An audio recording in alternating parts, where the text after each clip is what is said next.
Assalamualaikum warahmatullahi wabarakatuh. Kami dari kelompok dengan film 5 cm ingin mempresentasikan hasil dari diskusi kami. Perkenalkan, nama saya Erina Dwi Ajeng Umrawati dengan akhiran NPM 096.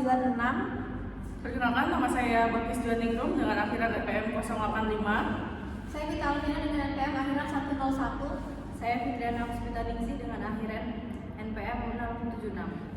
Dan saya Syakira Naila Azizah NPM 063. Sekarang kami akan mempresentasikan hasil diskusi kelompok kami.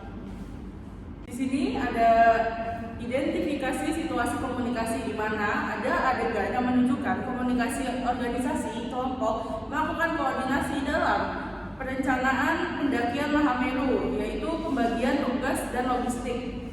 Lalu ada saat pendakian berlangsung, instruksi keselamatan dan dukungan itu muncul. Dan ketika konflik muncul, perbedaan pendapat karena kondisi fisik dan emosi. Nah, contoh dialog yang ada dalam film itu ada Genta, yaitu kita siapin semuanya mulai dari jalur, waktu, sampai peralatan ya. Dan Ariel dengan dialog cuaca harus kita perhitungkan juga. Nah, di sini itu menunjukkan koordinasi dan perencanaan yang efektif. Yang kedua itu ada aktor utama dan perannya dalam komunikasi tim. Pertama ada Genta, itu dia memimpin informal, motivator utama, pengambilan keputusan. Lalu yang kedua ada Zafran, itu penguat moral, ekspresif, dan humoris. Yang ketiga ada Ian, pendengar aktif dan penengah konflik. Yang keempat ada Ariel, yaitu rasional, fokus keselamatan teknis. Dan yang terakhir ada Riani, itu memberikan dukungan emosional dan empati. Dampaknya itu adalah peran komunikasi ini menopang keberhasilan kerjasama tim dalam pendakian. Akan menjelaskan gaya komunikasi dalam film 5 cm. Gaya komunikasi dalam film ini yaitu ada informal, persuasif, dan suportif atau mendukung. Informal sendiri merupakan komunikasi antar tokoh Genta, Zafran, Ian, Ariel, dan Riani berlangsung tanpa jarak, santai, dan dipenuhi dengan candaan khas sahabat. Contohnya saat Ian berkata, capek banget tapi gue seneng.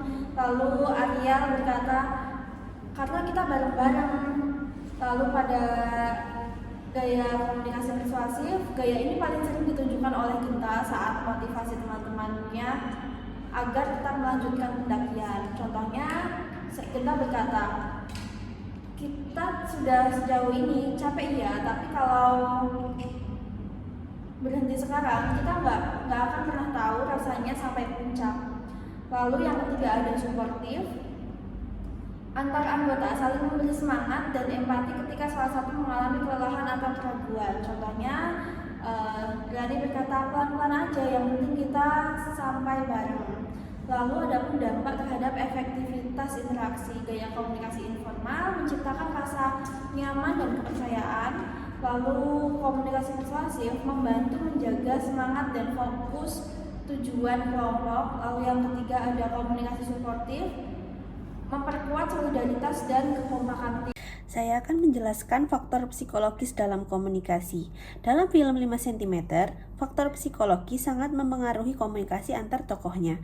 Perbedaan persepsi terhadap mimpi dan kehidupan membuat setiap karakter mengekspresikan pendapat dengan cara yang unik, seperti Zafran yang idealis dalam melihat mimpi 5 cm di depan kening.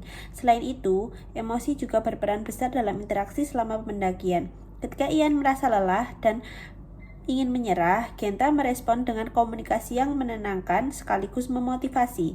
Motivasi untuk meraih mimpi dan mempertahankan persahabatan menjadi penggerak utama komunikasi mereka. Tercermin dalam ajakan Genta bahwa mimpi harus diperjuangkan oleh diri sendiri. Selanjutnya ada kepemimpinan dan kekuasaan. Tokoh pemimpin dalam film tersebut adalah Genta sebagai pemimpin informal.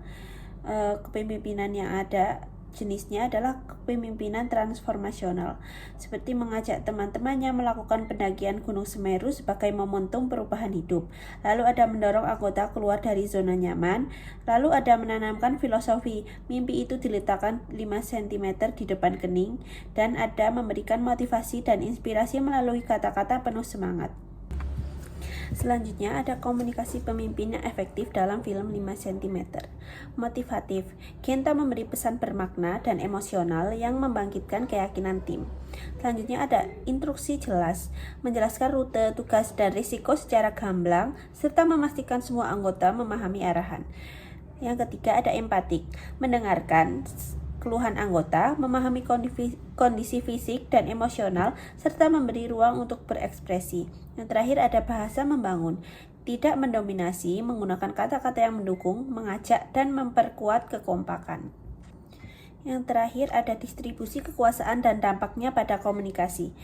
Yang pertama ada egaliter, tidak ada pemimpin formal, hubungan setara, membuat komunikasi dua arah dan terbuka.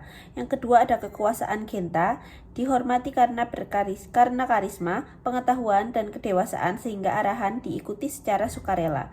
Yang ketiga ada komunikasi kolaboratif, Zafran dan Ariel turut memengaruhi suasana, humor, menjaga dinamika tetap positif.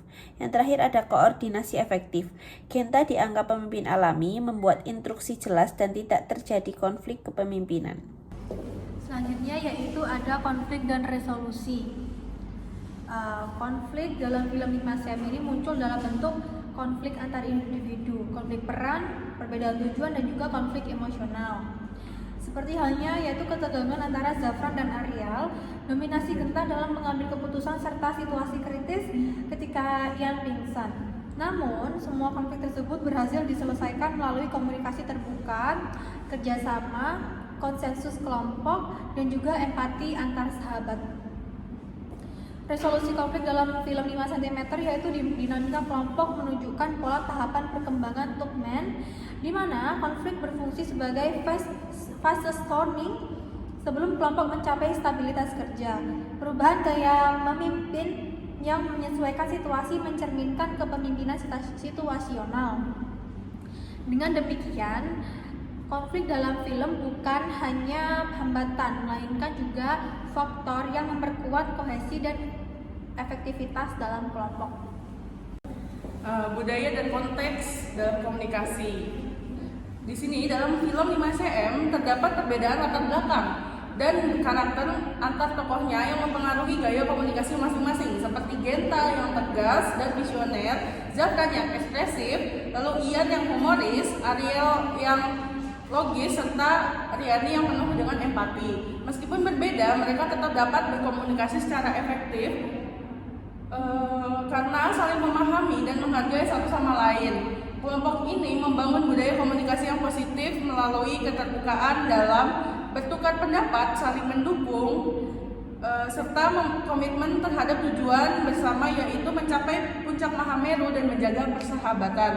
Pesan-pesan motivasi seperti ungkapan Genta tentang mimpi 5 cm di depan kening dan seruan untuk Indonesia memperkuat semangat kolektif dan menjadi simbol kekompakan dalam komunikasi kelompok mereka. Yang selanjutnya refleksi teori. Yang pertama ada teori komunikasi kelompok. Teori ini menekankan pentingnya komunikasi dan koordinasi, pemecahan masalah, dan pengambilan keputusan. Dalam 5 cm, tahap forming hingga performing terlihat saat mereka merencanakan pendakian, menghadapi konflik kecil, dan akhirnya bekerja sama mencapai puncak. Teori yang kedua yaitu teori human relation. Teori ini menyatakan bahwa dukungan emosional meningkatkan motivasi dan kinerja dalam film. Semangat yang diberikan kepada Riani saat hampir menyerah menunjukkan bagaimana hubungan interpersonal memperkuat ketahanan tim.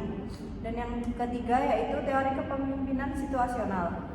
Pemimpin efektif menyesuaikan gaya dengan kondisi tim. Genta menunjukkan hal ini dengan berganti antara instruksi tegas, motivasi, dan dukungan emosional sesuai situasi sepanjang pendakian. Selanjutnya ada teori sistem sosial organisasi. Kelompok dipandang sebagai sistem yang saling bergantung. Dalam 5 cm, aturan kalau satu berhenti, semua berhenti, menggambarkan bagaimana keputusan tiap anggota mempengaruhi keseluruhan tim. Dan teori yang terakhir yaitu teori visi dan tujuan bersama. Kelompok menjadi solid ketika memiliki visi dan yang diyakini bersama. Filosofi 5CM di depan kening menjadi kekuatan motivasional yang membuat mereka tetap berjuang sampai puncak. Dan yang terakhir yaitu pelajaran praktis untuk organisasi. 1. Komunikasi terbuka, kejujuran dan keterbukaan mencegah miskomunikasi dan memperkuat hubungan kerja. Yang kedua yaitu kepemimpinan fleksibel. Pemimpin perlu menyesuaikan gaya dengan kebutuhan tim, terutama dalam situasi sulit. Yang ketiga yaitu kohesi kelompok. Solidaritas mempermudah koordinasi dan meningkatkan performa tim. Yang keempat yaitu visi dan storytelling. Narasi dan tujuan bersama dapat meningkatkan motivasi anggota organisasi. Yang kelima yaitu perencanaan dan koordinasi. Pembagian tugas yang jelas dan keputusan bersama dapat mengurangi kesalahan. Dan yang terakhir yaitu dukungan emosional. Lingkungan yang suportif membantu anggota bertahan saat menghadapi tekanan.